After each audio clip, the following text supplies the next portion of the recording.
So frustrating. So frustrating. So what's interesting is that time, I'm wondering if the YouTube stream timed out, because it just totally disappeared as well. Well, we're back. I'm gonna pretend like this stream's gonna be super stable the rest of the time.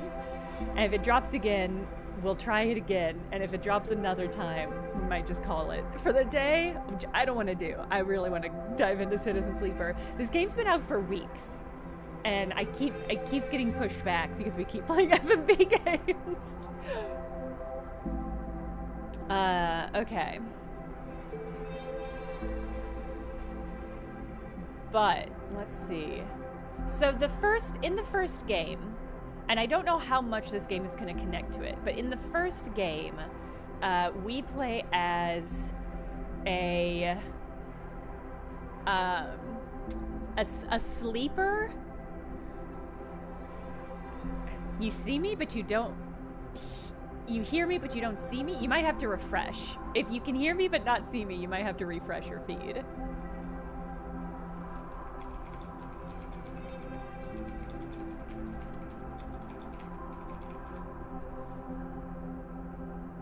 Okay. Headlander? I have not played Headlander. Okay. So, in the first game, I'm focusing. In the first game, we play a sleeper, which in this universe is somebody who's had their personality and mind downloaded into a body to do labor. So, our sleeper body did labor but hated it, and so she bailed. Which is when it was revealed, or maybe we knew the whole time, that the sleeper bodies have some sort of vitamin deficiency. They have a deficiency such that you need a drug that's owned by the corporation that uses the sleepers in order to stay alive. So we basically made it to a colony where we were hiding out from our corporate masters, and slowly dying. So it had to be like, it was the sort of thing where it's like, we needed to find the drugs to... You probably got 3 notifications that I was streaming, but welcome, CJ Freddy. Spoilers. Obviously, everybody here has already watched my run-through of Citizen Sleeper, so there's no spoilers. You got 4. Oh, God. Well, it's all working now, and it'll always work for the rest of the stream. If it doesn't work, we'll try again. So in that game had a lot of endings, and we got a lot of the endings. But I don't know which one is canon, and I don't know to the extent to which this game is set in the same universe or follows the same people or what it is. But the game was basically about embedding ourselves in a beautiful sci-fi community while avoiding being hunted. There was also an alternate world where we could like hack into the internet oversoul, and we met some it was very, very Neuromancer-esque, where we met some like programs that had run amok in that other world and were able to help them. In one ending, we became Mushroom, as you do. And another one, there was one option to leave on a like generation ship, which I don't think we ended up following. Anyway, there were so many options and the writing was so good. So I'm really excited to hop into this game and see what it's all about. Yeah, the art and interface is so good. I like the gameplay is, I think, a decent balance between like visual novel stuff and the dice rolling aspect.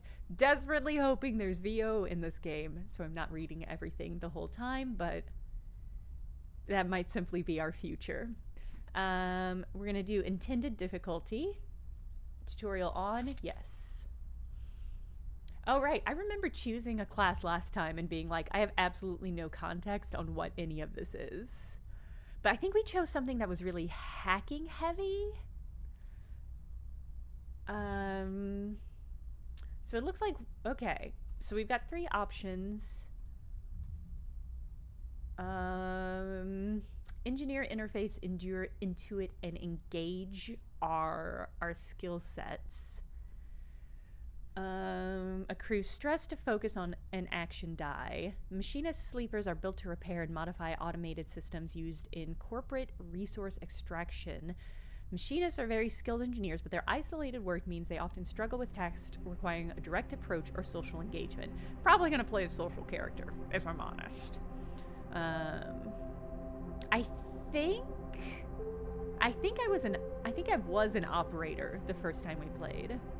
I think the red one is one that we're locked out of, which is pretty intense.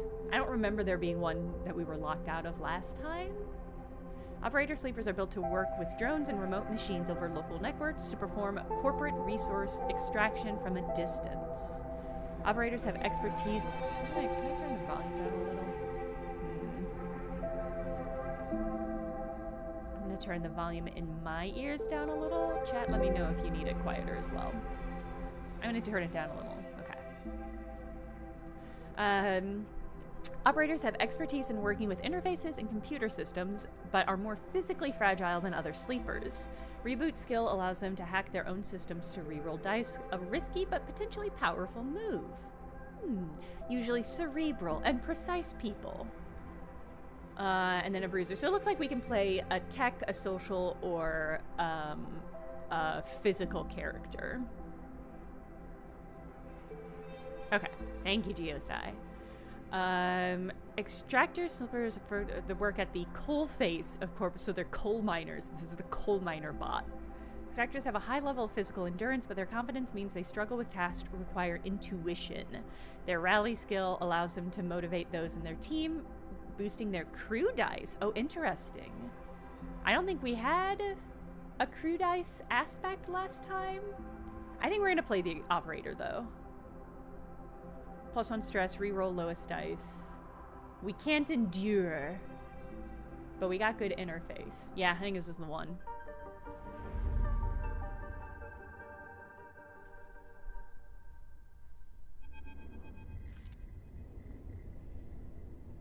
And in the moment before waking, the dark space before conscious thought, you struggle to find the pieces of yourself. Usually, these pieces come with a peculiar cadence, each appealing sequentially, like the boot process of an old terminal. Yeah, no VO. That's fine. I'll just take really small sips of my water. First, your body, artificial, compromised, but relaying sense data all the same. Then its context, the breeze of air filtration, the soft contact of your breath, of your birth in 0G. Then emotion, coming into focus, coming into your body, bringing with it that first instinct, the one that has framed your past 100 cycles. Fear. But that familiar sequence does not arrive. Instead, you're unmoored in space, your body distant, your context silent, even your emotions somehow obscured and scattered. Among all that disarray, only one familiar thing arrives. The fear. It is scrambled, panicked fear, the drowning fear, the falling fear, the fear that makes you reach desperately for any stable point. It is the fear that tells you something is wrong. Something is very wrong with you. Wake up, sleeper, the voices whispered in your ear. An act that makes you suddenly aware of your head, pulsing in pain, your body rigid with tension. Sleeper, a familiar name, a mind copied, emulated, a body built, implanted. One person sleeping until their debt is worked away. Their double being made to work, to be consumed, and eventually to be destroyed. A paroxy, an emulation, a sleeper. That's what you are. All right, so we are the same kind of person that we were in the last game. But you escaped. Ah? You remember now, broke free of your corporate creators, S and ARP. That's right, in search of a future. You cannot remember the details of your escape, but you know the fear has been with you ever since. All of a sudden, you remember you have eyes, and your eyes flicker open. Pale eyes and a pale face. Wait, do we know this guy? Lane. The name comes with its own specific sensation of fear, one you recoil from instinctively. Sorry to interrupt, a sharp smirk, but this ends here. This was the guy that was hunting us, right? You search your mind for more than a name. Is this how you reward me for my generosity? Lane is leaning over your horizontal, floating body, looking down into your eyes. I took you in, protected you, gave you a purpose. You tried looking away into the corners of your vision to find something you understand. Your body does not respond. But I suppose that wasn't enough. He reaches into the pocket of his jacket and retrieves a small vial. This wasn't enough. The vial glitters. This object you know and have known for a long time. Stabilizer, the drug that keeps your artificial body, your emulated mind, from inevitable decay. The only bomb from your planned obsolescence. The liquid rolling in the vial fills you with disgust. Lane pockets the vial, but it would be wasted on you now, after what you've done to this body of yours. He looks at you with palpable disgust. Lane's eyes scan your body, and as they do, you become aware of the wires and tubes attached to you, those that were meant to free you from your dependence, from the stabilizer and the control it grants Lane. They are free, you piece of shit. They don't need you anymore. The voice comes from somewhere behind Lane's head. It's a voice you know, but when you search your mind to try to understand why, you find only dizzying darkness. Oh my god, are we going to start this game with amnesia? And we're going to have to relearn everybody? That would be pretty funny. Shut him up, Lane barks the command, and you hear the sounds of impact, of pain from somewhere in the room. You try to move your limbs again, and this time you feel a flicker, the twitch of a finger. You feel the extension and compression of synthetic muscle. We partnered with somebody who, like an engineer. Free, are you? You were free when I disabled your tracker, when I gave you the stabilizer you needed. He scans your body with angry eyes. Now you aren't free, you're just broken. It would be so cool if it imported my save, but I don't think it did. Oh, no. It would be crazy. Given the number of endings and how final a lot of those endings were, it would be crazy if they built on that. I had such plans for you, Sleeper. I invested in you. Lane grips your arm hard, and you feel a jolt of reaction. You will the arm to move, but you've ruined all of that. Lane speaks louder over the sound of the struggle behind him. I will try to preserve your body, of course. I have my own uses for it. But your emulation? You feel one of his hands search behind your head. He finds and grips the thick cable running into the port at the base of your skull. I will burn that out. Lane jerks forward, slamming across your body, then spinning away out of sight. You feel yourself rolling, the cables plugged into your looping and wrapping around your limbs. Then you feel hands steadying you, pulling cables. You glance around wildly and see someone diligently unplugging you. You meet his eyes. Hey! He waves a hand in your dazed face. We need to move. Lane won't be out for long. Sleeper, help me out of here. He unloops the cable around your wrist. You blink slowly. Do you know this person? Do we know this person? Should you catch up on the Citizen Sleeper VODs? I actually don't know. I don't have a good concept of how much of a sequel this is. They seem like they're doing a good job onboarding us so far. I love this dude's style. I feel like... Didn't we partner with this guy? I don't know. He leans over you and you feel his hands on the connector, flicking switches, releasing locks. Come on, come on, come on. He tugs the collector clear and pulls you up. You see the room you're in for the first time, filled with tech and terminals, wires waving everywhere, all lit by the big windows looking out on an impossibly bright screen-filled street beyond. In the corner, you see the dark shape of a floating body surrounded by a glittering constellation of crimson baubles. Is that blood? Move! You're rustled and shoved towards the door, which slides open in front of you, and then you're out in all that brightness, all that movement, gliding hands hard towards some unknown destination.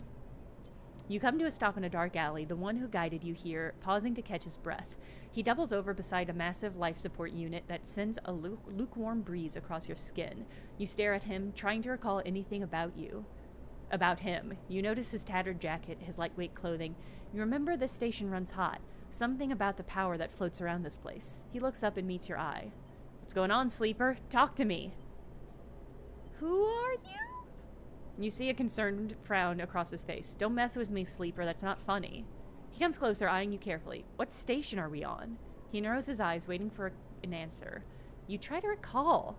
Force your way through the dark to the image of a station, no, a city, glowing on the back of a vast set of hexagonal solar cells shadowed by them. You open your eyes. Dark side?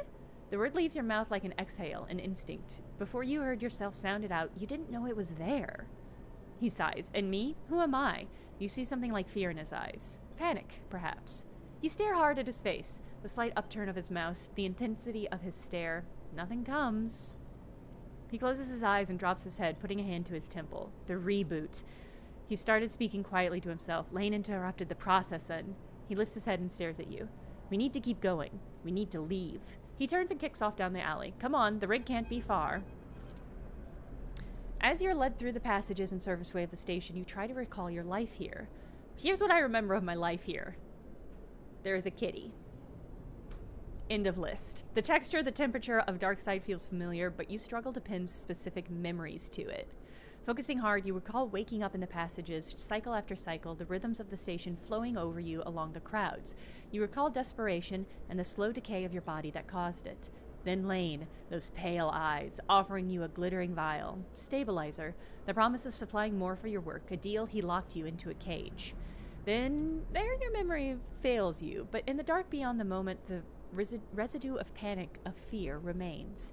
You are Lane's prisoner, Lane's plaything. You shudder in the cold passage. Wait! Your guide holds up his hand and you stop your glide along the wall. Ahead, you see the tunnel opens in the wide open bay, with a few doors leading to cylindrical tunnels. The docks. Ooh. I just got a rumbling sensation in my headphones. They're watching the rig. He nods towards the docks and you see one of the doors has a couple of figures flanking it. One covered in ornate tattoos, the other with bright silver implants along their cheekbones. Utsubo, Lane's guys. He looks at you and shakes his head in frustration. All this, it's not coming back to you, is it? Something catches your eye and you see he's playing with a coin, nervously turning it over and over in his fingers. He sees you looking and slips it away. He places a hand on his chest. I'm Seraphin. All right? He looked pained when he speaks. Lane, he was our captor, both of us. We did this so we can escape. Seraphin is not overwhelmingly familiar as a name, but I think there was a guy that we worked with. This is all new? Okay. That explains why it doesn't sound familiar. I thought there was new station, new guy. Same lane. We need to reboot you to break your dependence on stabilizer. You know what that is, right? You nod meekly.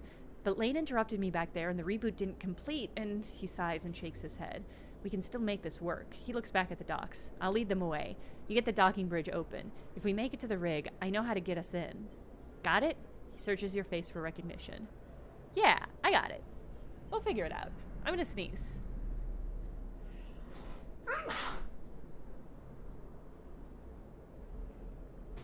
Alright, I'm back. I sneezed. Okay. Jesse is buffering. Thank you for the bits. Ugh. Thank you.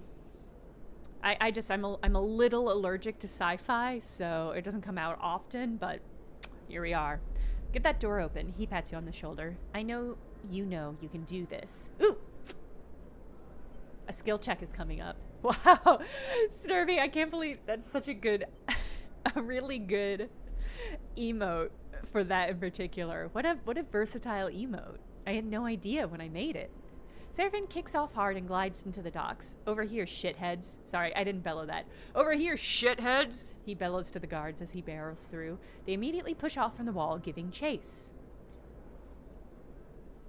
Alright, we're doing a skill check. This was the same...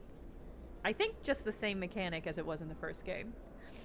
Like the dice actions you will encounter later, skill checks can have a positive, neutral, or negative effect. The better the rating of your skill, the more likely you will succeed. Odds of succeeding are displayed. You can see more info in the guide section of the pause menu. Okay. I'm gonna blow my nose too. I'll be right back.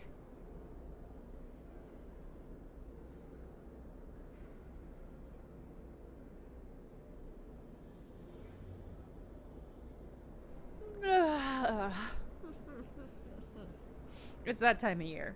I need to start using my horrible neti pot to make sure my nose is all clear. You wait a breath, then glide across the door with their guarding. You look already panicked at this tightly sealed door, a control panel locked out. You hear a shot from somewhere nearby. You need to get it open. Alright, so we have a choice between using interface or break the seal. And we have a lot of interface. So we have a 50% chance to get a positive result, 50% chance to get neutral. Break the seal, we have 50% neutral and 50% negative. So, obviously, we want to interface. Ice applaud, I'm with you 100%. Last year was the first year I was like, I'm gonna neti pot regularly and see if this makes a difference, and fuck me, but it did. I hate having to waterboard myself every other morning, but it really does.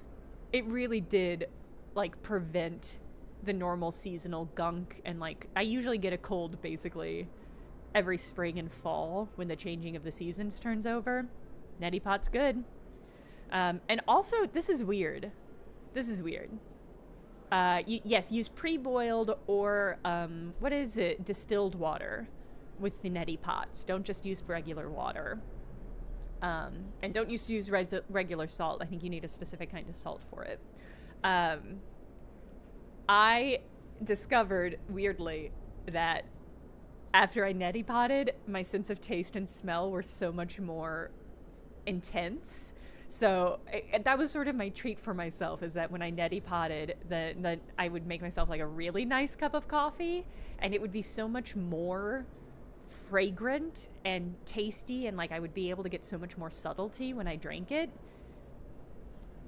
It's genuinely remarkable. Don't neti pots give you brain worms or something these days? No?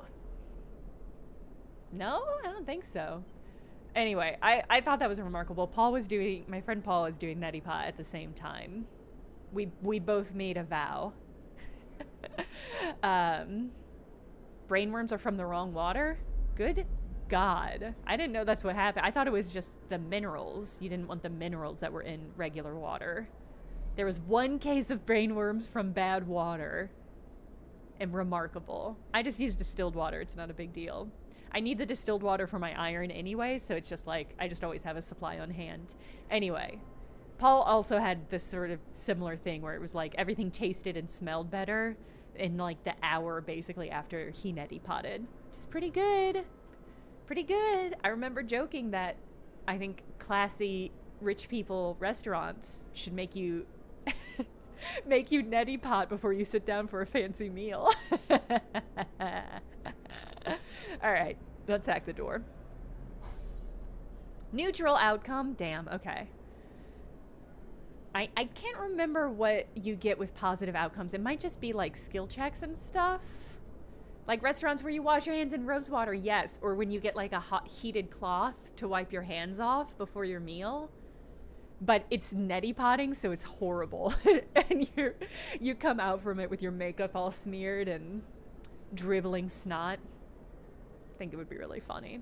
You shift to the control panel, trying to understand the readout. The door is on emergency lockdown. Somewhere you hear more shouting. Your fingers hover over the keys, hammering the controls. The control... Motherfucker!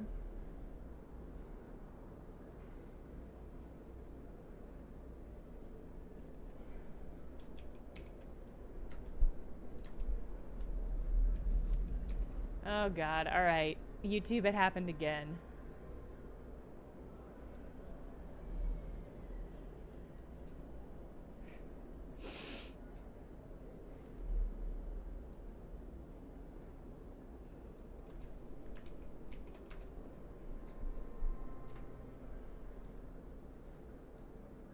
Oh, this might be an internet issue.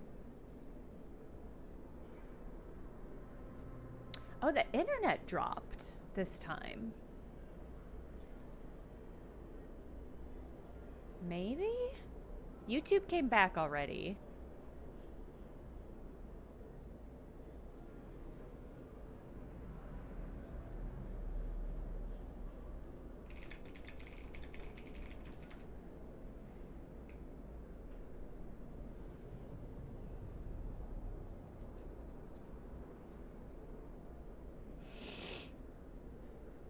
Oh man, I might have to restart again.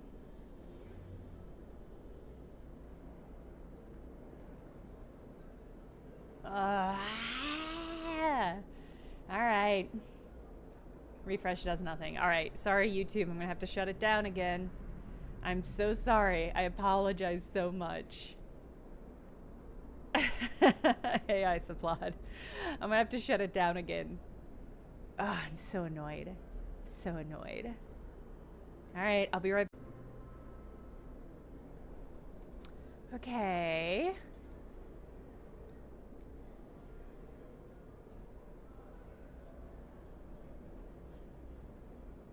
Okay.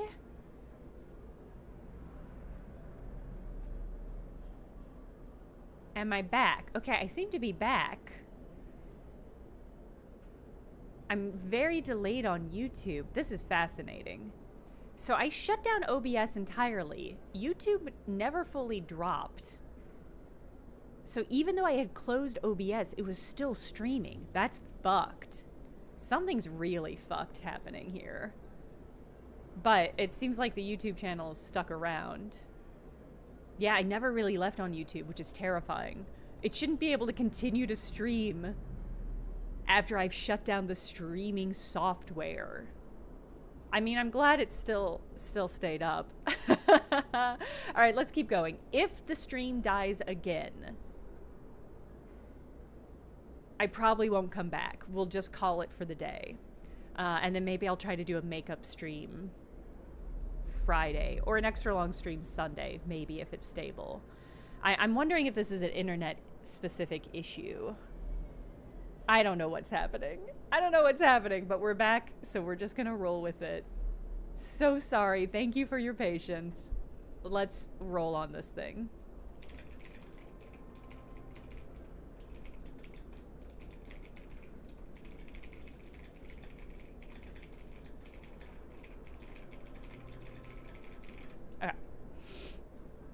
All right.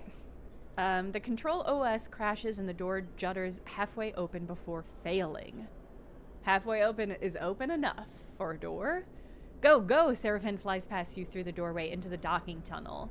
You turn to see two guards approaching fast across the docks and quickly glide after Seraphin.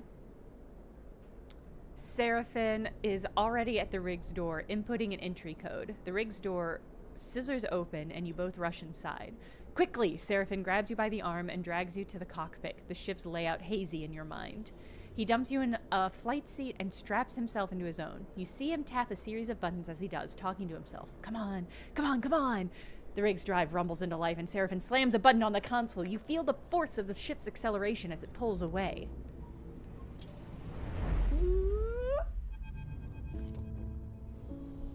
As the ship glides into place in the connecting bridge, its automatic system nudged there by the port's docking protocols, you feel a sense of relief. Seraphin burned hard out of Darkside, and you drop in and out of consciousness in your seat as the rig made its way across the belt. But now, with open space between you and Lane, you feel fresher, more awake. Seraphin breaks the silence. We're good, sleeper. I like that he's gnawing on, like, a string. It reminds me of, like, when you were young and you had, like, a hoodie, and you had, like, the hoodie strings, and you would, like, gnaw on the end of one of the strings. That's the vibe that's giving me. His eyes don't leave the monitor, and you realize this part of your escape is routine for him. You and he must have docked this ship countless times in your work for Lane. The problem is you don't remember any of them. We made it, he whispers, closing his eyes and letting out a sigh. We certainly did. He turns, and you see a pained look on his face, as if remembering something difficult. Have you said this exact thing to him before, in the same situation? Are you okay? He looks at you, chewing one side of his lip, searching your face. Not really, he puffs. Not really. Not really. Seraphin reaches up, picking through a set of switches in a practiced fashion, completing the shutdown. You watch a little frustrated with your own uselessness. Running the rig, you realize, is just another thing you've forgotten. A clunk that runs through the walls of the ship is followed by a short percussive alarm tone from the pilot's console. Docking complete. Seraphin kicks off from his seat, twisting as he glides past you towards the back of the cockpit. His hands find the rails on either side of the door, and he pauses, facing into the corridor beyond. He turns back to you, backlit in cold cyan. We need a plan, he glances around. Lane's not gonna let us slip away quietly. He sighs. We hide here? Seraphin glances around. I hope you don't mean on the rig. He smiles a little, his teasing still a little unsure. His smile fades. Maybe, but on the approach, Hexport looked like a pretty small place to disappear into. We have bought ourselves some time. He glances through the cockpit window at the blinking lights at the station. You may not remember Hexport, but I do, and there are plenty of opportunities here for us, if we can keep our heads down. He turns back to the corridor. That's what we'll do. He pushes off and guides towards the main lock, and you follow, pulling yourself along, hand over hand, in 0G. Chat, if you could float around in 0G, would you? Like, would you wanna do it? We've already emptied the tank on this thing. He slaps a hand against the ship's insides. This baby can hold so much. Wow, okay. Unified yeses. I really thought there was gonna be some naysayers. Everybody, I mean, I would, obviously, yes, 100%. Your bones are already wet, Chalk. Might as well do it and then throw up 5 minutes in. That's true, Detective Hoops. If you nut, it push you backwards. That's so true. Feel like it would low-key fix me? I kind of think so too. Floating seems really nice. Yes, for sure. Okay. Your whole spine is made of garbage. I do feel like it would be a lot of fun. It does feel like it would be really fun. I think in particular the hand over the hand pulling yourself and just being like zoop would be really fun. We already emptied. Okay, so we need to refuel, but that won't be cheap. But if you and I know one thing, Sleeper, it's how to work. I'm gonna get myself reacquainted, see if I can turn up any old connections, people that might throw us an easy contract. You keep out of trouble. Who, me? Low profile. Got it. Seraphin stops at the airlock. Stopping the reboot halfway through, he pulls a worn crew jacket from a locker and starts pulling it on. We don't know what that did to you. He jams an arm into a sleeve. I don't want you passing out, and he stops. It'll take both of us. I'll be fine. Don't baby me. Seraphin shoots you a glare. Fine.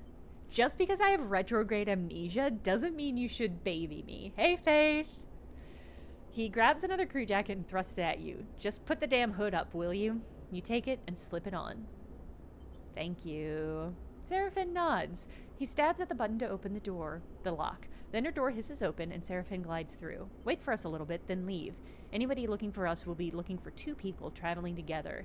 He looks at you in your worn crew jacket, a limited disguise for what is clearly a sleeper. We meet back here later. Any trouble? Same thing. Meet here. He surveys your disguise again and shakes his head. This is a shitty idea. I appreciate when people are like, this is a bad idea, but we are gonna do it. So, I applaud. That's your brain sees the letters C-R and thinks crouton. You think it's gonna be crouton? Do you eat a lot of croutons? He gives you one last look. Maybe find yourself something to eat. Suddenly you recognize Seraphin's instinct to look after you. A flash of relationship now lost to the reboot. Oh no. You hear Okay, that makes more sense than just CR. Catch! Seraphin throws a handful of something towards you. You manage to grab the projectiles. When you open it in your hands, you see a stack of cryo-chits. Those should get you some food. We'll need more for fuel and supplies. That means odd jobs on the station for both of us. These games are really about...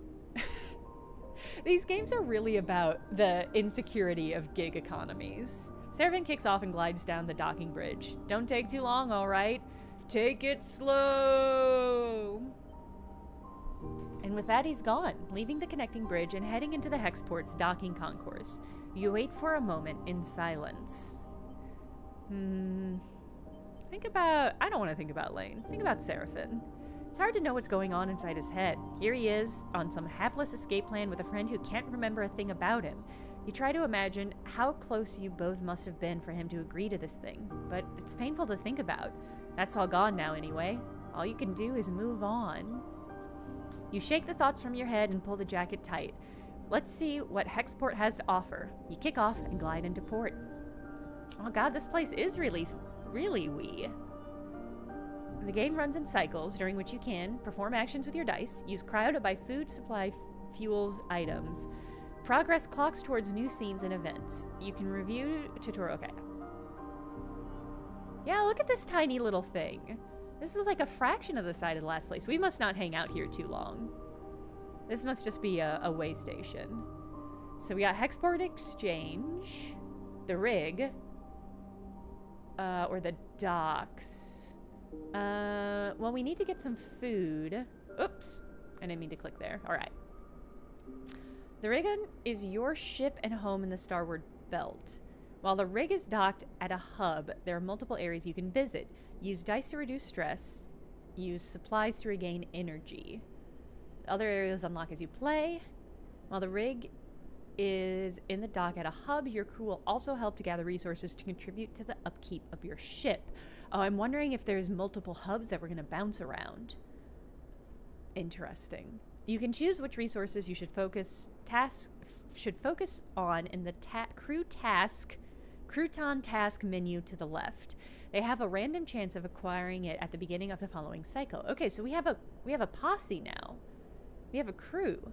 This clock is a cycle clock. Okay. It'll progress towards an event. So, okay, so this is clocking down when we are found. We got 28 cryo, no fuel, a little supplies. Can you get a cat for your ship? Only important thing. It's a great question. I'm going to keep my eyes open. So what I remember from this last game is that every cycle we get a new loadout of dice. And we basically pick and choose what dice to use on what checks. Here's us. On the left, you can upgrade your skills to improve the skill modifier applied to your dice. On the right, you can upgrade your push, which is your unique class ability. When upgrading your push, only one upgrade at each level can be active at once. Okay. Can I choose one of these now? No dice damage on push reroll, or reroll plus 1 dice. Oh, okay. I don't have any upgrade I see 0 points available. All right, fair enough. All right. Task, Seraphin, odd jobs. Okay, so he's on odd jobs now. Task per style, scavenge fuel, source supplies, odd jobs. Okay. Let's check out the exchange. Perform actions by assigning action dice to them. So that's our dice up here at the top. The higher the dice you assign, the more likely you'll succeed. But your dice will be modified by your skill. Your skill modifier for the action is displayed on the right and will reduce or increase the value of the dice assigned to the action. Like skill checks, dice actions have 3 outcomes: positive, negative, and neutral. Each action is also rated safe, risky, or dangereux based on the outcome it has. The more dangerous an action is, the more significant both its rewards and its consequences are. That makes sense. Okay, so we can trade scrap. Oh, I don't think we have, oh no, I have no engineer skill, so that's a dangerous option. Rules of the exchange. The exchange buzzes with the conversation of commerce. This is a place where contacts are found. You just need to look. Impress the brokers. The data brokers are at the heart of the exchange. They show off their knowledge by discussing decryption. Maybe you can talk the talk. Okay. So here's what I remember. I'm going to pull a skill in here, and I have bonuses, so that should make it a better option. But I think every time you succeed, you get a tick. Maybe if you're neutral, you get a tick, and you succeed, you get multiple ticks? What's that gonna do? 50 pause, 50 nooch. Nooch? 50 newt. What's a good... No, I'm gonna stick with nooch. That was my instinct. I shouldn't fight it. So like... Neg... Ugh. I mean, I have a +1 to this. So I could do a really even split. Let's see what's happening over at the docks. So we can explore the docks, which is really dangerous because I have no points into it. Or we can chat to the crew. Could be a good source of info, which is risky.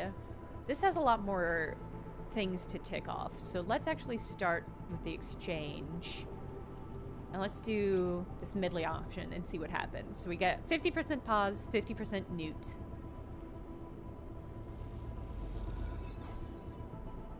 Neutral outcome, +1 rule. All right, so I progressed a clock, but that was a neutral and not a positive outcome, which is annoying. What would I... Okay, 100% positive if I used this one. Basically, you use up your dice until there is no dice left to use. But I can also... I believe I can re-roll. How do I use my re-roll? +1 stress, re-roll first lowest dice. Accrue stress to re-roll your action dice. Oh, I probably needed to use that immediately. Okay. Oh my god. Are these all ports that we can go to? Oh no. Oh, that's so many places. Oh god. Okay. That's intense. Okay. That was a lot. What are my skills again? Alright. I've got a lot of interface, a little intuit, and a little engage. And I can do no heavy lifting. Well, since we are only here for a limited time, I'm gonna double down. But I have this 5. 50%, no, okay. We're gonna just do this 100% positive roll. Start action. All right. Oh, and so since we had a positive outcome, we got 2 ticks instead of 1. I guess let's roll the dice literally on completing this round. God, I wish I had better dice. All right. Let's see what we can get. Okay, nice. All right. You have established a presence here, and the brokers seem to be a little more comfortable around you. So I can't do anything else here, but we ticked up our contacts, which is really good. New location discovered. Oh, I got access to the trading hall. It looks like a server farm. All right, so we can buy fuel, buy supplies, fill supplies. All right. Well, that's great. Input 5 cryos, 15 cryos. All right. Well, Seraphin told me to get food. Trade hall has a healthy stock of supplies, stack grown veg, water, and usually some extras all packaged up for the crews coming through. Oh, will this get me... You can fill your supply capacity in a single order. Is this only going to get me one... How much supply is this going to get me? I'm worried that this is one of those things where it's like... I can buy one supply for 15. Or 5 supply for 45. And the math highly benefits filling supplies. I'm suspicious that this is the case, but I will buy one. Yeah, see, that was 1 supply for 15, but if you have enough cryo, you can fill up. Oh, okay, but it's metered. Okay, so it's actually the same amount. So I need 2 more to fill it up. 2 more would be 30, aka 15 twice. Okay, all right. I was worried. Because this game is about capitalism, so there was a chance they were just going to screw us. Okay. I could potentially buy fuel as well, but I'm not going to fuss with it. Oh, did we unlock some sort of... Oh, no. Ooh, we can go to the cantina.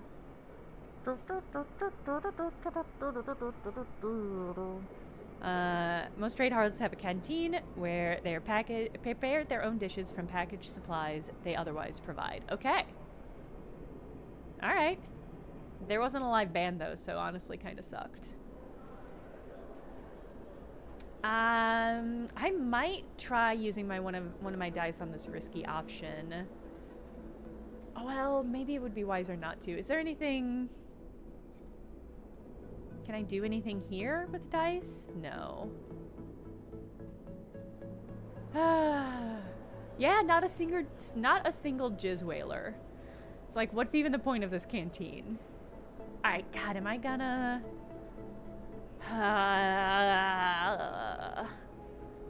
I'm gonna try this once. Because I hate to leave inaction on the table. God, but I don't have any... At least with the Intuit... No.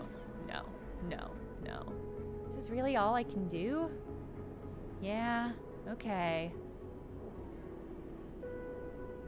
Alright, we're gonna try it once. And then if it's successful, and by successful I mean we get a neutral outcome, maybe we'll try it again, but... Investigative jizz, no! Ah, damn, negative outcome. Oh, we still got a tick, but we lost an energy. And our energy is like our food related outcome. Oh, I didn't even read the outcome text. I really should have. Okay.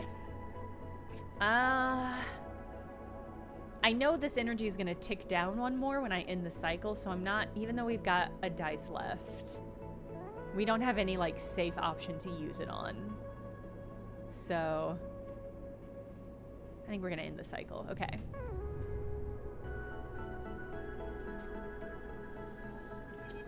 Yeah, so it went down. Okay. It's a better dice loadout than I had. We're in trouble, sleeper. Seraphim leans into your buck as you're getting up. Without further explanation, he disappears down the corridor towards the rear of the ship. Already? We just got here! You drift into the passage, pulling on your clothes, and glide down the length of the rig, the cold air making you shiver. Seraphim is a silhouette, silently leading the way. He stops at the far end, diverting through a side door, shooting you a glance as he does. You find Seraphim inside, holding one of a tangle of arm-thick tubes that are waving in the zero-G engine room. You know what these are? Tubes? Seraphim rolls his eyes, but you see a hint of a smile. Thanks, genius. These are the engine's feed lines. He waves one in the air. And before you ask, no, they aren't supposed to be waggling loose. What happened? These must have broken loose when we pushed the ship hard on our way out of Darkside. We're lucky the reserve tank is empty, otherwise it would have been bad. But he pushes the pipe to the side. No feed from the reserve tank means that the rig's range is limited to the local region only. He thumps the large Lumpenhausen of the engine. This thing can't take us anywhere far. So we fix it.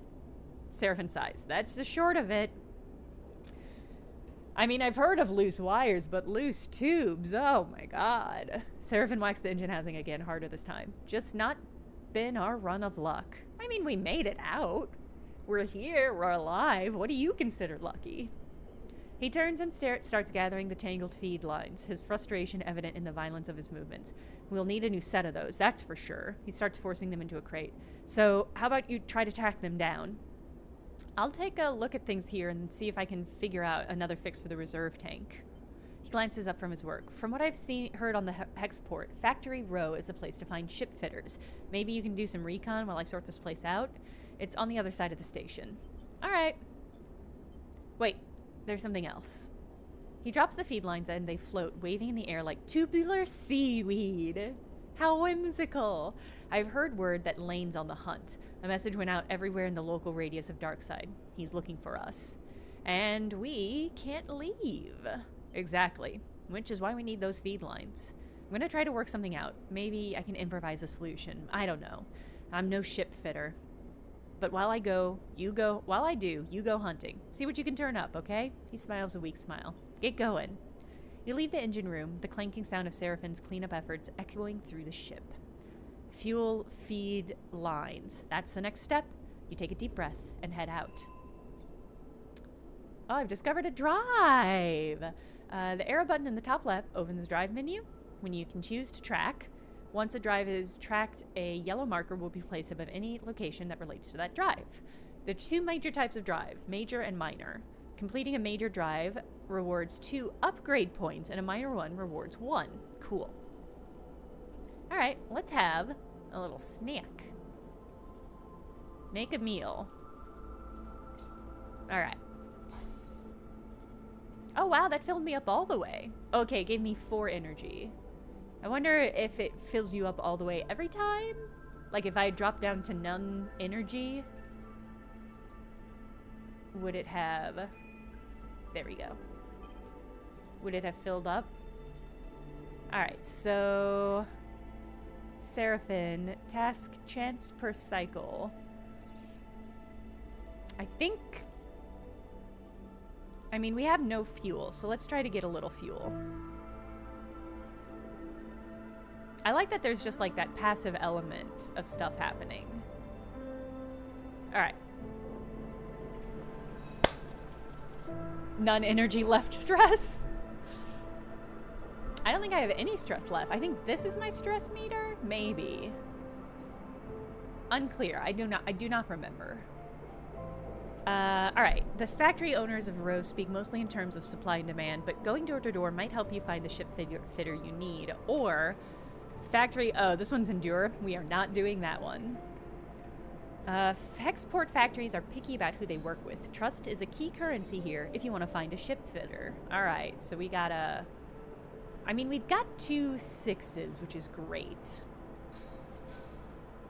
So we can get this immediately with these 2 6s. Yeah.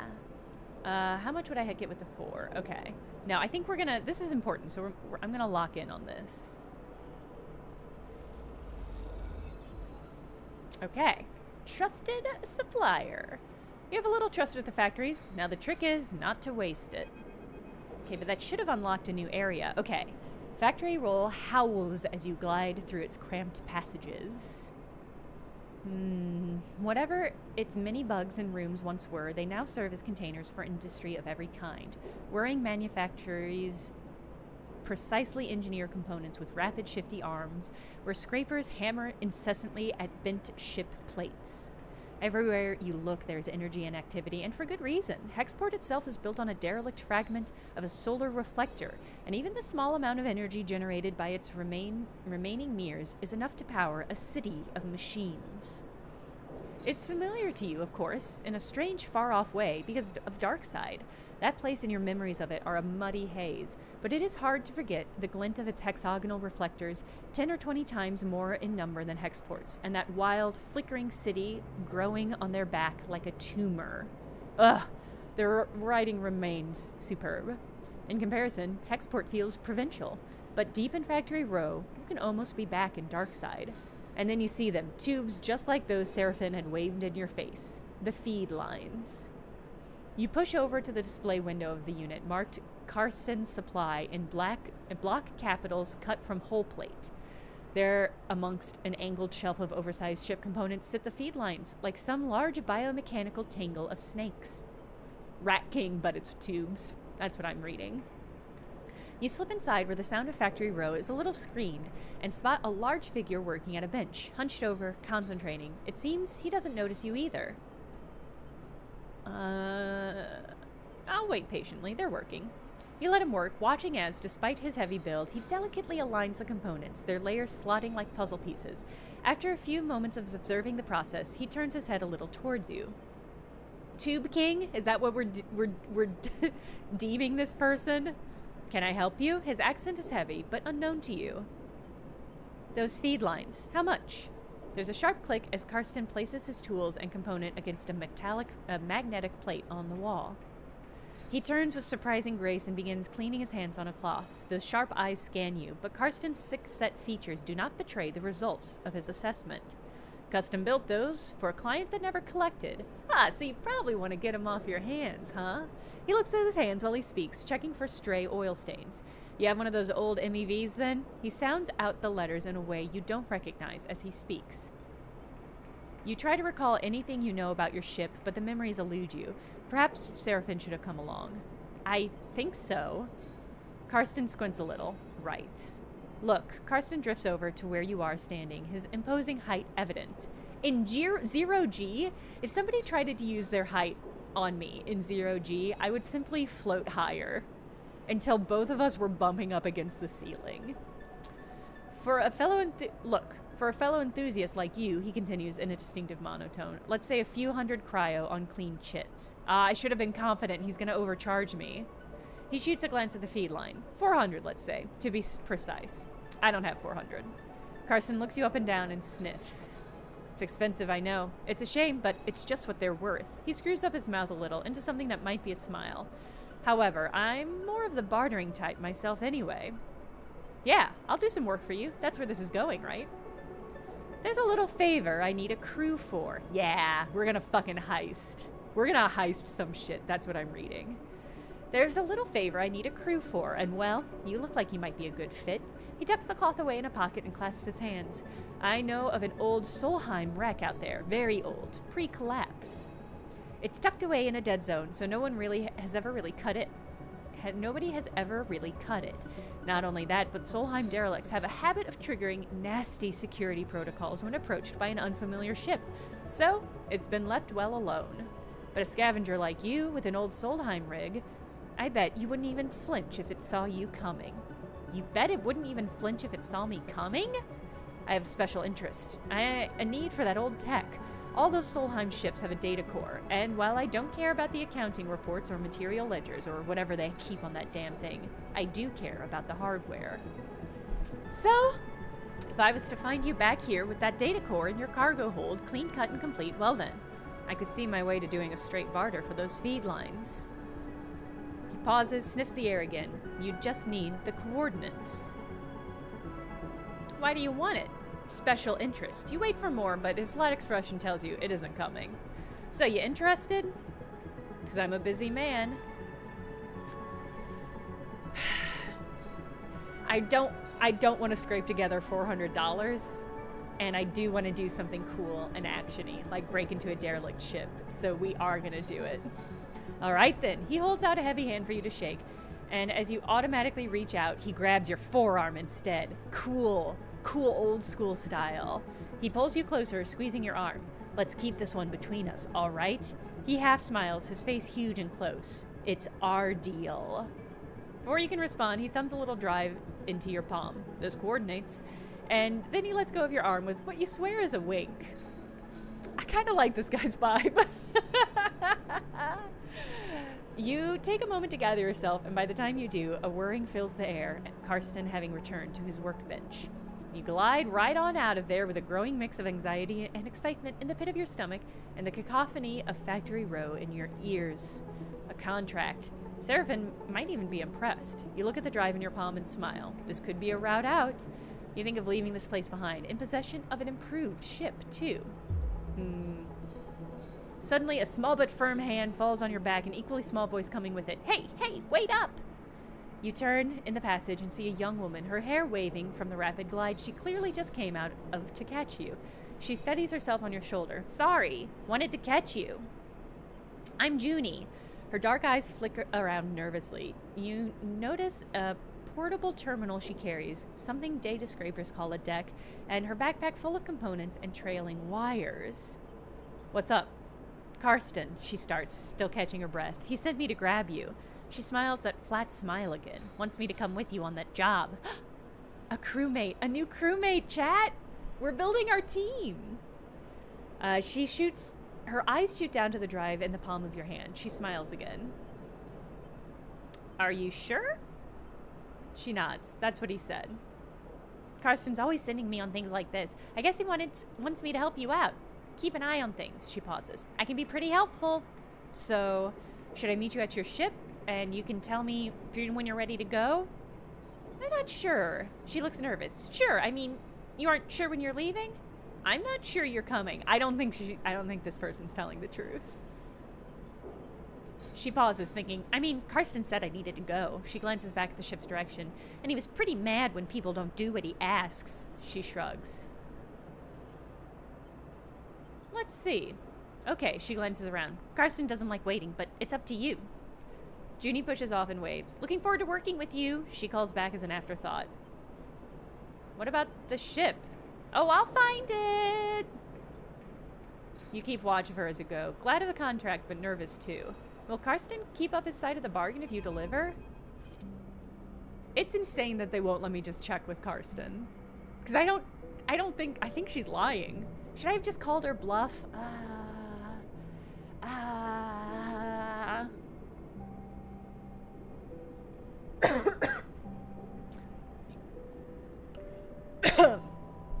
Oh, Geosdai, is it? I don't think so. Wasn't the girl's name like May or something? I don't know about this, sleeper. Seraphim looks nervously out of the rig's windows as you finish explaining Karsten's deal, as well as Junie's offer of help. That's totally fair, Seraphim. This is all pretty dodgy. If this job was easy, Karsten would have done it himself already. That means there's a catch. He frowns at the stars. And there's definitely something going on with this Junie girl. Thank you. She would be useful, though. No doubt, Seraphin shakes his head. And we desperately need help on a job like this. What if, Seraphin narrows his eyes, we could get the cryo together to buy the feed lines? Is 400 cryo? Is that even possible? I found a contract board at the exchange further in station. He gestures towards Hexport. We take on a job? That might get us some of the way towards buying those feed lines. What if we do both, and then we have money and feed lines? Plus, even if we do want to take Karsten's job, a bit of money to get ourselves prepared wouldn't be a bad idea. Fill up on fuel supplies, be ready for whatever comes. Do we have time? Probably not. But without cryo for fuel and supplies, we aren't going anywhere. Seraphin sighs. Just take a look at the contract board. See what you think. While you're at it, you might want to see if you can scare up some freelance crew, too. Many hands make light work, all of that. Or we stop messing around. We take Karsten's job right now and get it done before he can think twice.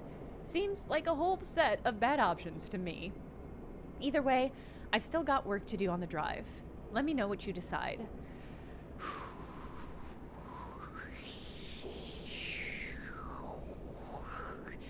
This is tricky. There's so many options.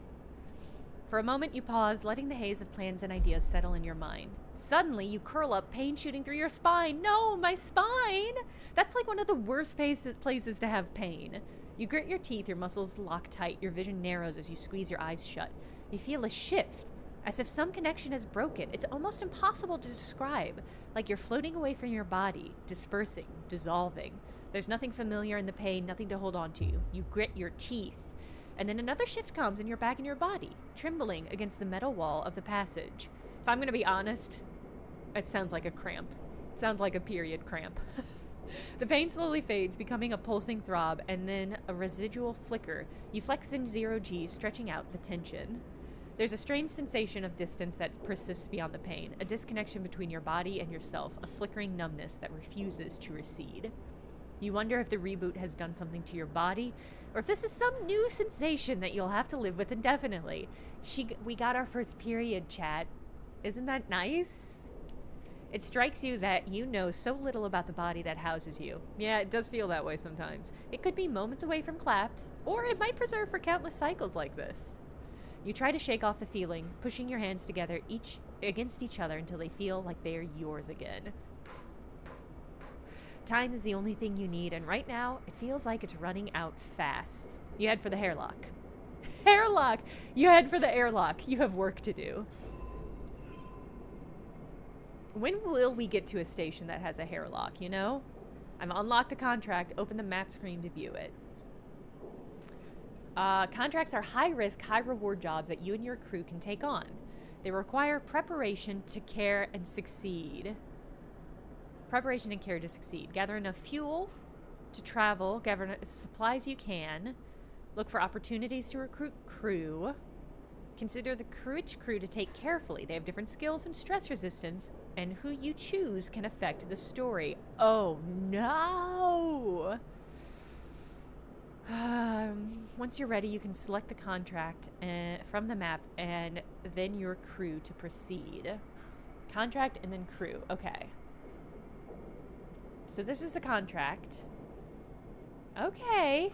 Any raw scrap you pull out is yours. Okay. I have no fuel, so we need 3 fuel to make it there. Okay. What else have we got?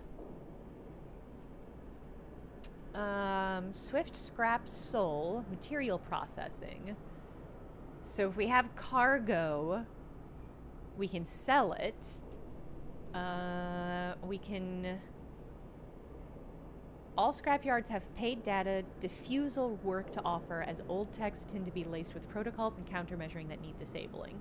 So we could get some work there. I assume that pays money, because there's nothing to tick down here. Or we can do engineering stuff, which I'm not good at. Oh, and there's the contract board. Okay. Station management have located a Conway signal. Conway was big in the last game, wasn't it? Wasn't it that one of the big companies? They're connected. They are concerned to see one so close and are looking for someone to disable its source. Disable the source. 200 cryo? Hot damn. Oh, but we have to buy the contract? This system's bullshit. Open contract requires a fee to be paid to receive the coordinates of the job. There's no way, I don't see a way to discover how risky these are. Okay, recruit local crew. Okay, hold on. Oh, nope, I want to look at this. Okay. Buy feed lines or deliver the... Okay, so that's the active thing. Let's see about recruiting local crew. So this was a minor one. Any contract will go easier with crew on board. The trick is finding them. Oh, somebody down at the docks. Docks are such a classic place to find crew. You know? It's iconic. Plenty of crews milling around. Oh, okay, so maybe we have to increase our connections before we can use this to find crew members.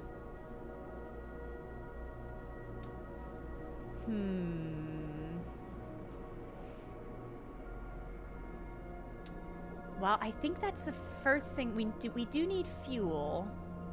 I wonder how long type risky. Okay, but not dangerous, just risky. Does it say? Okay, dangerous. Oh man, I mean, we've got a decent amount of supplies, but we have no fuel. So if I use the last of our money on this, we're gonna be stuck around until we can get some money. Ooh, I think I want to. If Seraphin can get some fuel, then we'll be in a way better place there. What I'll say is that I think we're gonna have to scrub around a little bit before we go on the Karsten mission, but we don't have unlimited fucking time. Zeta Dex, thank you for the subscribe and welcome from YouTube. The playthrough of Citizen Sleeper 1 was so relaxing. That's nice. I like that. Is it because it's like story time because I'm reading everything out? I hope this one's relaxing too, but I feel like it's gonna be equally hard-hitting and sad. Alright, I think I want to start getting a crew together. Oh god, we don't even have a lot of points in this. What do I have anything that I'm gonna really succeed at? This all needs money. This needs money. God, everything in this world needs fucking money. Or processing. Skill required. I mean, what do I... This is risky. But I have a 50% positive, 50% neutral. And I think this will get me money. Money or scrap, maybe. And then I can just be bad at talking to people over in the crew section. Let's see what this gets me. Okay, 10 cryo. Positive outcome. Okay. I mean, that wasn't much, but it was something. All right, now let's embarrass ourselves in front of some space people. Neutral outcome. Ooh, no location discovered. The bins? The bins, chat? The space bar is called the bins? We can buy a bins fry, a plastic bag of flash-fried salt-flaked tubers. The bins fry brings spacers back to the scattered tables of the bar cycle after cycle. Or play Star and Stoker, a space gambling game played with custom magnetic dice, chits and stashed in symbol-marked cans, and winning is ruthlessly luck-based. I feel like if I do that and fail, I'm gonna lose money, and I would end up breaking even, maybe. If I had better dice, I might. But with a 1... I'm loath to. How do I activate my power? Don't I have a reroll power? Does it do it automatically? Accrue stress to reroll your action die. I feel like maybe that happens right at the beginning of the day. Reroll one lowest die. That goes to the rig. That's push. I don't really see a place to do it.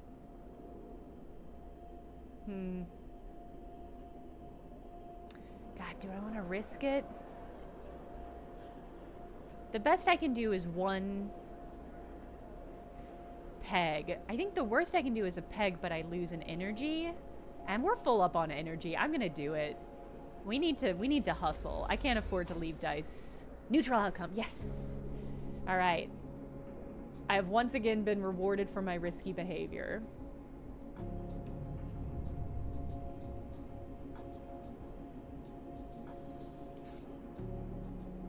Okay, that's a pretty good 2 5s, a 4, a 3, and a 1 is not bad.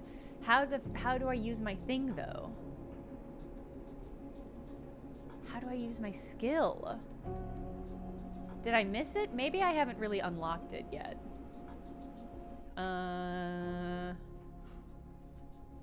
Guide. Glitch and glitch die. Your current level of glitch is represented by the glitch clock to the right of your dice. You have a maximum of 6. Maybe we haven't unlocked this yet. Oh my god, you can gain a permanent glitch? For example, when breaking all your dice on the risky difficulty. Uh-oh. Okay, I'm gonna assume maybe that we just... When at a hub, you cannot use your push. While on a contract. Okay, so the push is only for contracts. Okay, I understand. Rig bunks. Gallery. Oh, the engine room. Oh, the tubes. Alright, okay. Is there anything in the bunks? Recover. Okay. Oh, we got a fuel! Scavenging for fuel worked! Oh my god. That makes me feel so strong and powerful. Is this... Okay, so this is still here. So it doesn't disappear immediately. It might over time, though. Should I gamble? Should I gamble with some of my money, chat? I could use one of these 5 to gamble. Make a lot of money. What else are we doing? We need to develop more hexport connections. I'm gonna use one of my 5 die responsibly to make this connection. Okay, we got a new location. We got 1 tick. The warehouses, okay. Ah, I can do some heavy lifting. Pass.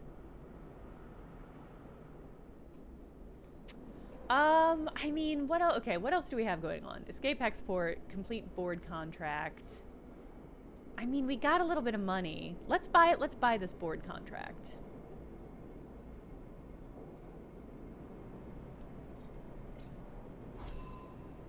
Okay. New contract on map. Let's check it out. It's risky. We need to disable signal source. Station management have located. Okay. How do I do it? I see. Okay. So that's the Conway. Alright, so we need 2 fuel to get there and back. So we can't do this yet. And we don't know what reaches us when we get there. Alright. Alright. Okay. Alright. Okay. Alright. Okay, so I think this little C icon implies that this is an area where you can make cryo? I think that's how I'm reading this. So I could make cryo by playing Star and Stoker. I really want to unlock a crew, though, so we're gonna... Let's try this medium dice. Neutral. Okay, so we only need one more. So it really doesn't even make sense to do. Because if I use the 5 and I get a positive outcome, I'll get 2 ticks, but one of those ticks won't even be useful. So I think we're gonna go for it. Yes, positive outcome. See, I got the 2 ticks anyway. Well, that's fine. You have a good sense of this humming way station. Time to put that knowledge to your advantage. All right. As you're gliding across the dock's concourse, you hear a scuffle. The noise of raised voices cuts through the conversation drifting out of the dockside shops. Glancing down an alley, you see a huddle of figures shouting back and forth. You spot one man in the middle of the group, surrounded, pushing the others back as they grab at the bags slung over his shoulder. Somebody's getting bullied. Hey, Cinder. You don't like the way this looks. But then again, Seraphim told you to keep your head down. I could rush in to terrible results, or I can cause a distraction to medium results. Or I could wait it out? Seraphim told us to keep our head down, but I don't like seeing somebody bullied. Maybe he deserves it though, chat. You know, like maybe, what if that guy is a jerk and he deserves to be bullied? Think about that, you know? No, I'll cause a distraction. Neutral outcome, check past. You look around for something that could break up the fight and see thick cooling pipes running down the alley wall. You quickly try to understand the system and choose a valve to start spinning. Yeah, maybe he was a Union scab. Exactly, Quasi-Space. You know? As you do, the system begins to vent in sequence down the alley, violent jets randomly bursting into the air. There's a scrabble in the alley, and you spot a figure who is being attacked drop down to the alley floor. Then your vision instantly fills with pale liquid as a jet of coolant jumps out nearby, missing you, but sending you spinning in 0G. After a few moments, you manage to steady yourself. As you do, you see a clear alley, the assailant having fled, with one figure gliding towards you. I suppose you think that was clever. The man gives you a severe look. You like to break up fights you didn't start? He laughs. Belt's gonna eat you up. All right, Femi. Don't glide over me with such cute facial hair and then be mean to me. He shifts the large bags on his shoulder, weightless but unwieldy in 0G. Trilobite, exactly. Exactly my response. How dare he scold me while looking like a babe? I was helping. The man laughs. Well, he shakes his head. Thanks, I guess. He kicks off and drifts past you. You watch the man go, and then, after a moment, he stops and turns back. He rubs his forehead, looking down as he goes. What is your deal, anyway? He sighs. Maybe you're new here, but Hexport is no place for do-gooders. Listen, you needed help. The man smiles. I don't think so. He shakes his head. Bunch of cowards. Idiots, too. Getting beat up over some scrap. Look, let's not hang around, all right? The man pats his chest. I'm Femi. He unshoulders one of the bags and pushes it towards you. Make yourself useful. Let's head. Yes, we made a friend. We made a crewmate, maybe. You get the strap of the bag over your shoulder and follow him towards the dock, gliding past the concourse towards the connecting bridges. He cuts down the side passage, looking back at you to check you're following. Then he stops at a docking bridge connecting to a dull green ship with yellow markings. You look out the viewing window at its odd catamaran-like shape, seemingly built from 2 separate hulls welded together. Symbol Crash, he says, and you assume that's the ship's name. Good name for a ship. Symbol Crash? Good name for a ship. Hi. Hi, Nia. Femi, you bringing in strays? The young woman, brightly dressed, stretching as she glides, drifts into the passageway. She glances at you. No offense. Nia. Femi shakes his head. This one helped me fend off some Hexport scum while you were busy sunning yourself. Nia raises an eyebrow. I'm sure you could handle them, big brother. Her glib response hides the flash of concern that passes across her face. You can't tell if Femi notices. Femi probably noticed. If you're brother and sister, come on. Nia turns to you. Thanks. And I'm sorry for my brother. She shoots him a glance. Just in general. Nia, enough now. He reaches over and takes the bag you were carrying. Nia rolls her eyes at you, but stays silent. Factory Row wouldn't take these. Femi hefts the bags. I'm gonna load them back up. Maybe we'll find a use for them. He turns back to you. Thanks for the assist, Sleeper. He nods firmly. Not what I expected. He slaps the button for the bridge door and kicks off against the docking bridge on his way to the symbol Crash. Great name for a ship. Nia looks at you with raised eyebrows. I hope my brother was joking, or did you really help him? I tried. Thank you. My brother needs help more than he admits. It's okay. She pauses, thinking, I want to ask you something. Yes, I am single, I think. She takes a deep breath and gives you a direct look. What is she building to? Are you looking for a crew? She looks away. Sorry to be direct, but you seem like, well, if you're on Hexport, maybe you're with a crew. I mean, maybe your crew needs a crew. Maybe you're looking? I am. She struggles to hide her smile. Nia looks back at the ship, then at you. Look, I'll be honest, being on a crew with my brother is nice, but he is suffocating me. She frowns at her own bluntness. I'm not a kid anymore, you know, but he still sees me like one. I want to show him I can handle myself. I need experience. I need to run some contracts. She gives you a determined look. What do you say? I'll think about it. I'm a good salvager, all right? You could use me. I can spot things, find gaps, ways in. I know what I'm doing. Femi taught me well. She glances back at the ship. Just consider it, all right? Let me prove myself. Yes, yes, join my crew. Join my crew. Suddenly a shout comes from the ship, echoing down the passage. Femi. He makes both of you nervous. Yeah. Nia looks in his direction. I should go. She pushes off towards the docking bridge. I'll be waiting. Nia gives you one last glance as she departs, then disappears into the docking bridge, leaving you alone in the passage. Superb. Local crew available. Minor drive completed, +1 upgrade. I don't think I can upgrade with anything with just one. Everything is so expensive. Alright, but successful! Okay. Complete board contract. I think this will be what will activate. Alright, I still got some dice to use, though. Man, that was so successful. Okay, so we need fuel and supplies. We can get more fuel. I'm gonna get one more fuel.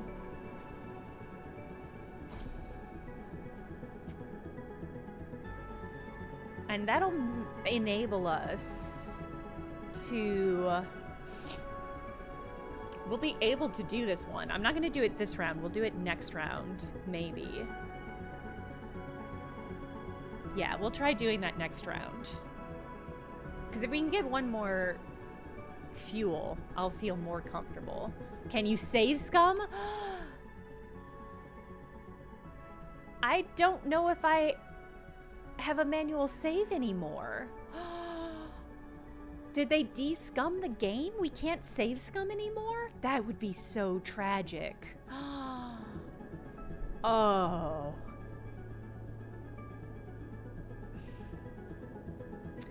I don't want to say unplayable. They did clean it up.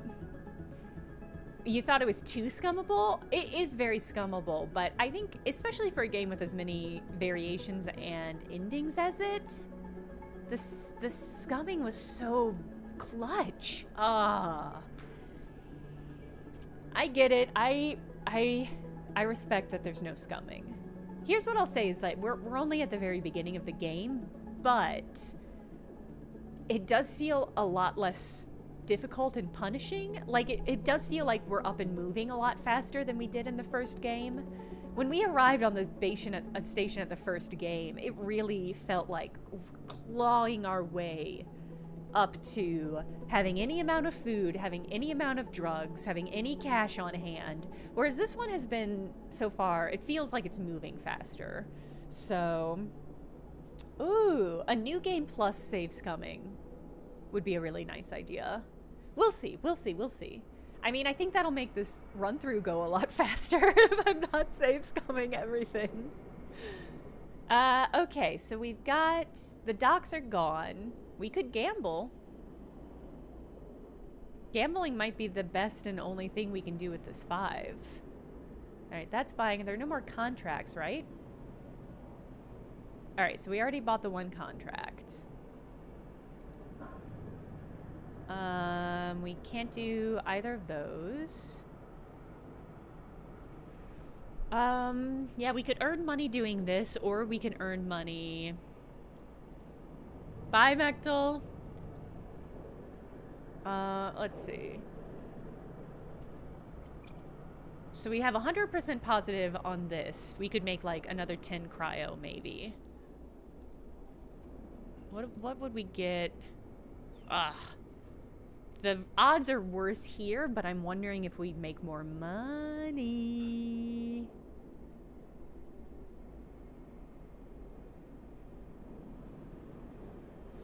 I think we're gonna do this. I'm gonna get a little bit of money.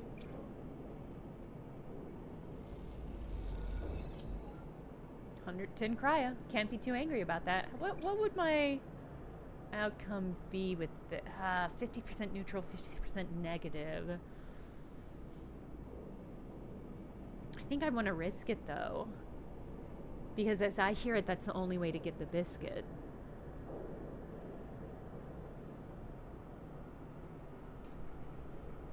I'm gonna do it. Because I think the worst negative is that I lose an energy. Neutral outcome 7 cryo. All right. Perfect. Great. This is going really well so far, chat. All right. And potentially we've got another fuel scavenge. All right. We'll end the cycle.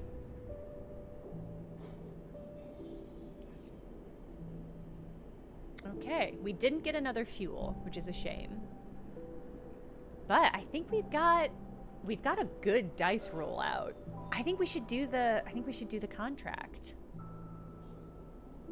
Because we can, if we re-roll that 1, then we've got a 4, a 4, a 4, a 5, and potentially something better than a 1. I think it's time. All right. Conway signal. How do I get crew member? I don't think I can go. I assumed that there would be a pop-up. Does anybody who's played the game, is there a pop-up when I go to the mission to add somebody to my crew?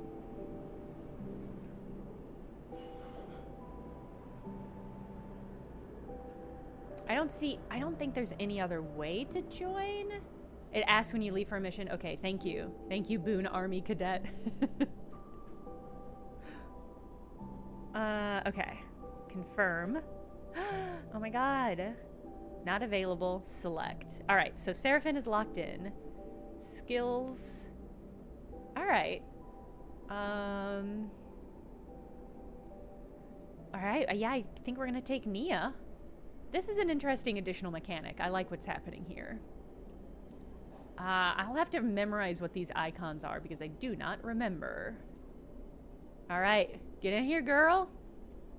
Filled. Okay, so we can only have 1 at a time, maybe? Filled. Alright. We're doing it.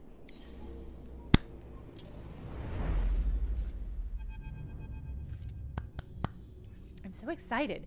It's a drone. Seraphin spots the signal source first, the light barely simmering off its dark hull plating, the design trait that betrays its covert use. The flash catches your attention and you see a rent in the hull through which the red lights pulse. Wounded, Seraphin shakes his head. Wish they'd finish the job. You've seen one before? We've seen one before. Don't you? Sorry. I know it isn't your fault. Lane had us work on one in the Darkside Bay, though it was barely a shell. Disarmed and deactivated. He had us search through its gut for salvage. Even that one gave me the creeps, and it had its core ripped out. He pushed the ship closer. This one is still alive. Conway. Nia kisses her teeth. What? Nia kisses her teeth?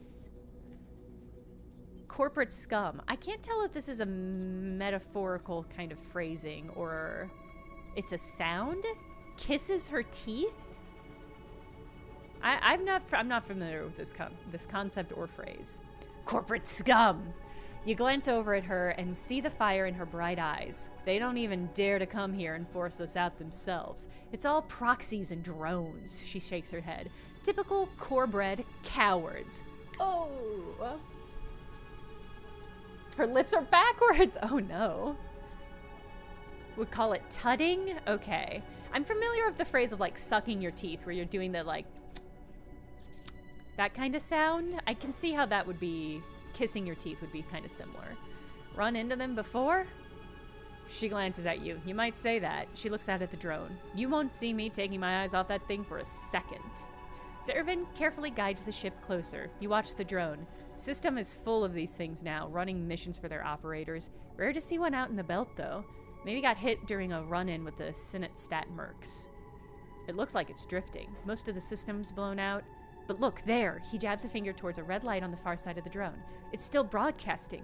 Maybe even receiving. Can it attack us? Unlikely. We would have blasted us already if it could. Comforting. Nia looks nervous. Zervin brings you even closer. What I remember from the dark side job is that the central core and broadcasting array need to be shut off to kill these things. Core will turn off local systems, and this broadcast array will sever the link with the convoy operators. Zervin swallows, but you can bet those systems are protected.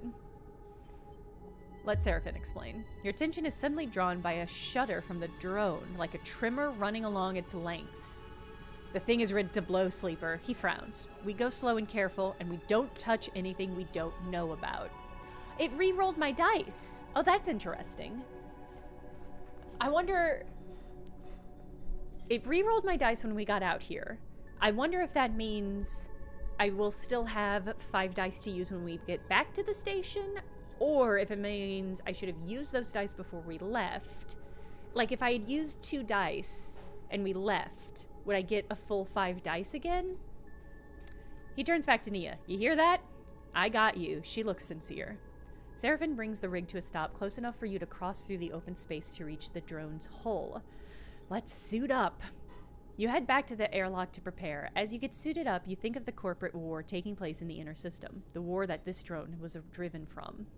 Out here on the shores of the conflict, the biggest danger is that the flotsam and jetsam drifting in with the tides and orbits of the system might, one cycle, bring the war with it. For now, the belt is outside of its reach, but looking out at the red pulsing drone, that doesn't give you much comfort.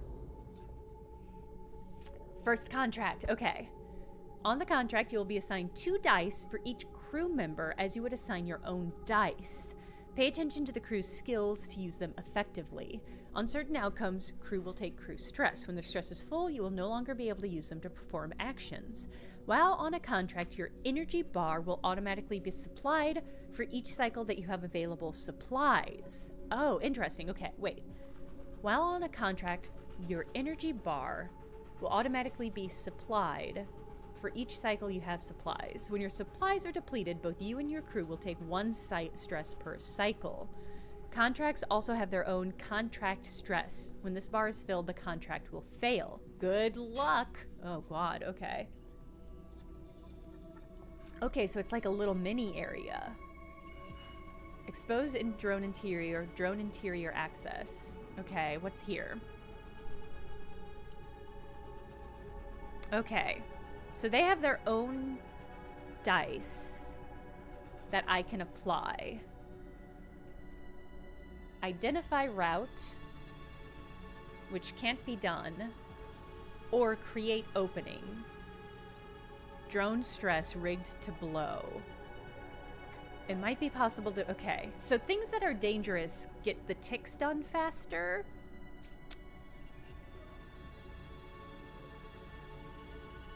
Alright, let's look at the other one. Reprogram hatch. With the drone in a reactive state, ready to fry itself in defense, perhaps reprogramming the hatch to open it to your crew is the best approach. Only I can do that. And we don't have this one. Okay. I think I'm gonna... Because we don't have the second option here... We are an android. We're what they call in the universe a sleeper, which means we have a synthetic body and our brains have been programmed, have been copied over from an organic creature into our body. This is tricky because I'm so good at interfacing, but we have nobody who can do the other side of that if we needed to rush. Oh, but we kind of have the same thing here.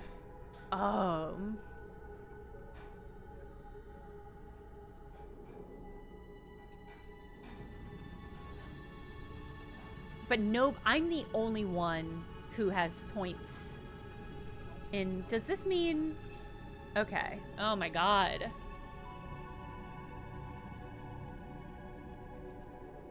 Does the blue mean you get bonus points for this? This is tricky because I'm so good at one of these and could really potentially blow through it. So that would get us 100% positive. This would get us 100% positive too. So if I used those two, we would definitely get 4 ticks here. But then neither of you can do shit about shit. I think we're gonna have to play it safe. I think we just have to.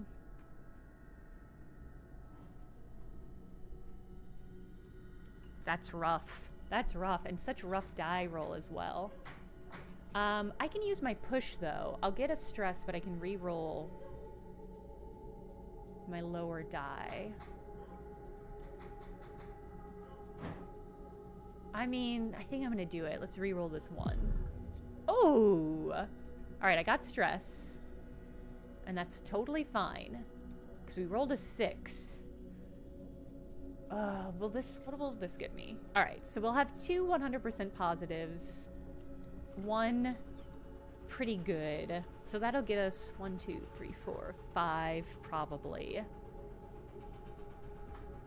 And then you'll... Still pretty risky. The problem with dangerous is that it's fucking dangerous. All right, but I think we're gonna have to do this. And we're gonna front load the easy wins.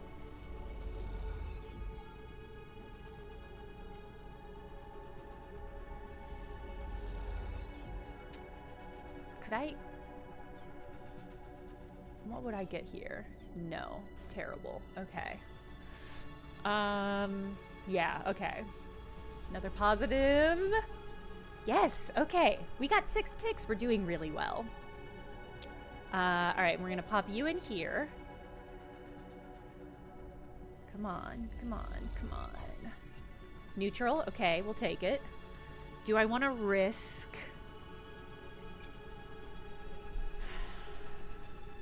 I mean, it is a danger die. What do I get if I put this here? Same outcome. All right, Nia. Take it real slow. Oh, okay. Both she and the drone got stressed. But I do think we got a tick. All right, we're gonna do the same. Okay, neutral outcome. So I got stressed. The drone is fine. We got another tick. We've got 4 ticks left. Neutral neg. Neutral looks messy. I agree, Nia. Neutral neg. I was already thinking that. Were you? There's really no reason to try reprogramming it when I might take stress as a result, but I also hate to leave dice on the ground.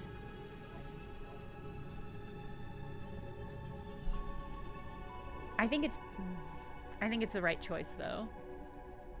We only have 2 rounds of supplies though. This is the tricky thing, is I don't know if there's gonna be another round of activity that we need to. We can get these last 4 clutch, no problem.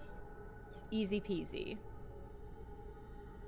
So I'm gonna play it easy, because I don't want this thing to blow, because that would be, I think, bad. I think that would be bad. So we're gonna end the cycle and do another round. Okay, okay. Yeah. You have taken damage to a dice. Dice damage. Oh, interesting.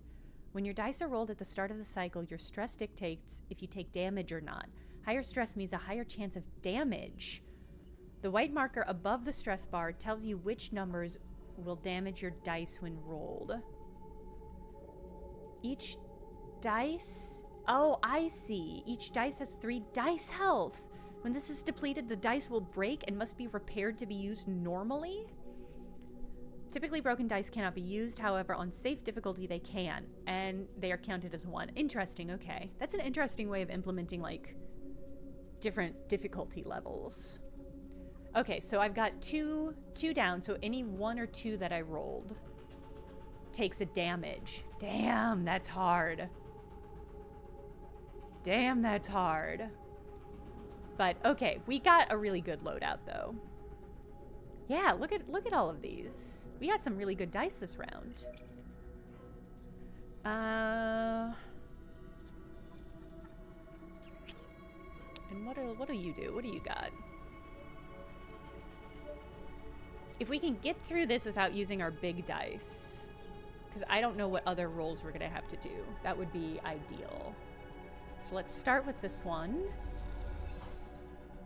Okay, took a stress, but we got a tick, and then I'll do... Come on. Positive outcome, 2 ticks. Okay, so we only need 1 more tick. We only need 1 more tick, so I do think I'm gonna use this dice for this roll. Because it's risky, it's not dangerous, too.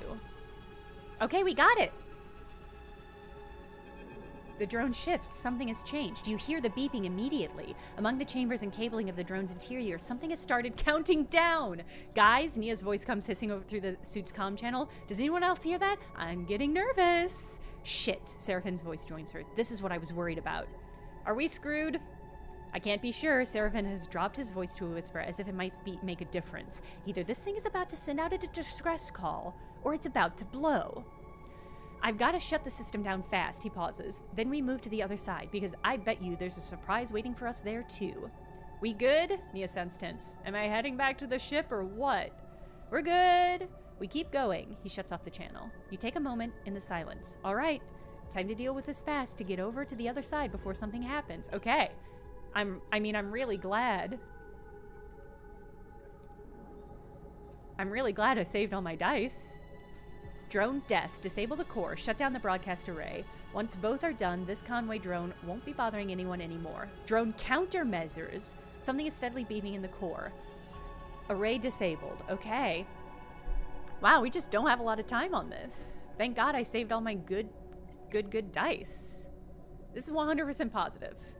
So this is gonna have no negative effects. Okay, we got 2 ticks on the array disabled. Oh, we only need 1 more tick. Is this a foolish choice? Again, I just want to save the good dice as much as possible. There's still a 75% chance that this will succeed. So I think I'm gonna do it. Oh, and we got a positive outcome even. Okay. During a contract, you can use your push once per cycle to give you an edge. Pushing accrues 1 stress, but will give you a key advantage. You can see your current push. Okay. Cannot be used at a hub. All right. Well, that went great. So we're halfway there. But now we have to do this one, and I'm the only one that has a skill that's useful for it? That sucks. That's really bad news, gang. Alright, so that's gonna be... I mean, it's not gonna matter which of these I do, but this one's risky and not dangerous, so we just have to use these dice this way. That sucks. Oh, no! Drone stress. And we didn't get any ticks. Alright, that got us 2 ticks. Oh my god, this is hard. Should I re-roll my dice?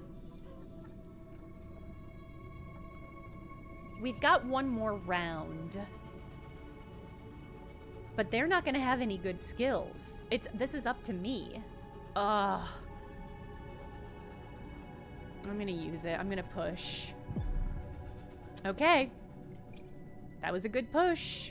That was a worthwhile push. Okay, we're halfway there. And then we'll have other checks when we succeed. Oh my god!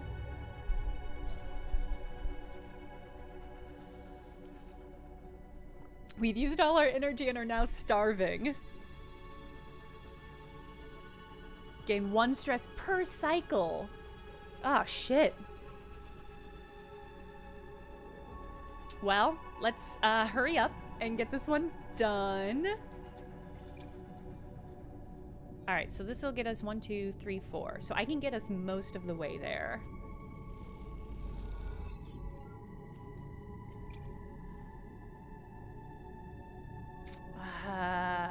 I just know we're gonna have to use another yellow dice when we get in there.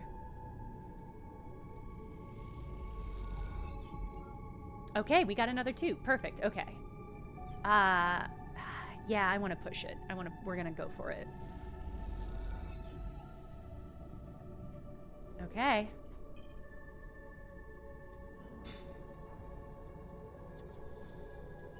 Oh, ooh, ooh, ooh, ooh. Disconnect backup. At the core, you see the drone is running on backup power. Disconnect that carefully, and you'll be 1 step closer to a full shutdown. We need 3 ticks. This will get us 2. That was pretty slick, Nia. Thank you. I think... Yeah, these are going to be the same options either way.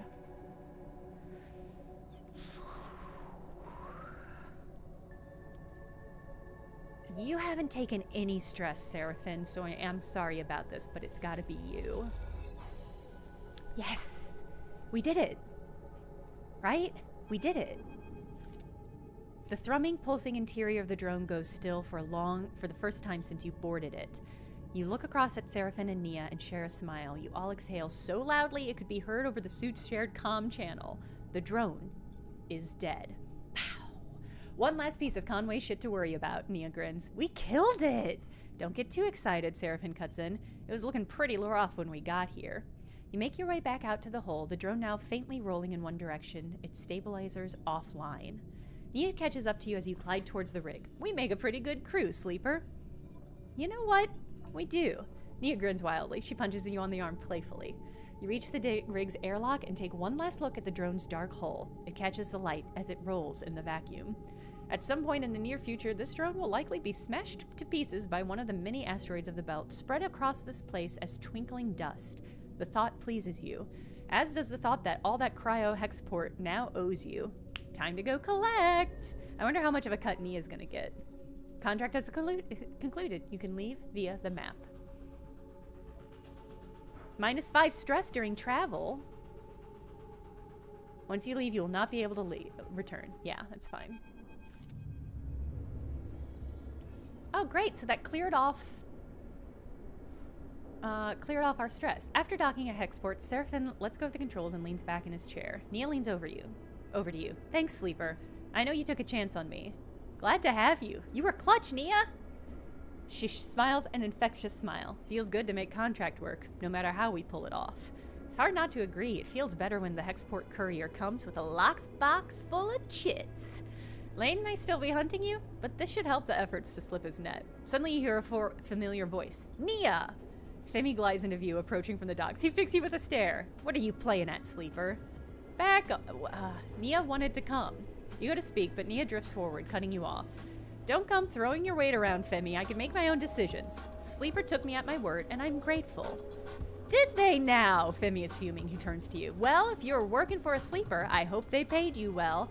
Well, I asked, so they aren't paying you. We'll pay. No, we'll pay. Let's keep this civil. Seraphin crosses his arms. You realize this is his first time meeting Femi. If we're being civil, seems like Nia is owed her share. Yeah, Femi fixes you with a severe look. Yes, pay Nia. You grab around a quarter of the chits from the lockbox and hold them out to Nia. She takes them sheepishly. All right then, Femi smiles. We're good here. He turns to leave. Nia mouths a sorry, follows Femi across the docks. Get paid. Do not do spaceship labor for exposure. Seraphin watches him go. You sure know how to pick 'em, Sleeper.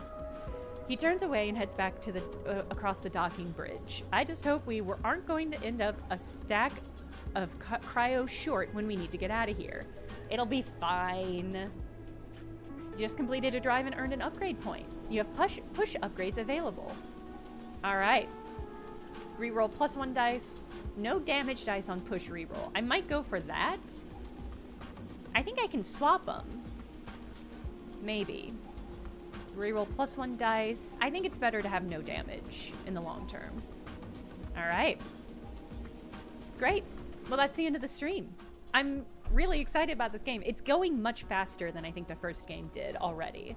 So I'm looking forward to playing more of this game. We'll be back Sunday playing more of it. And that's the plan for the future. Basically until we finish the game. That's the plan. I'm really excited to delve more into the contract system. This is really good. No, I'm sorry, mix this up. That's the end. I'll see you all Sunday. Bye.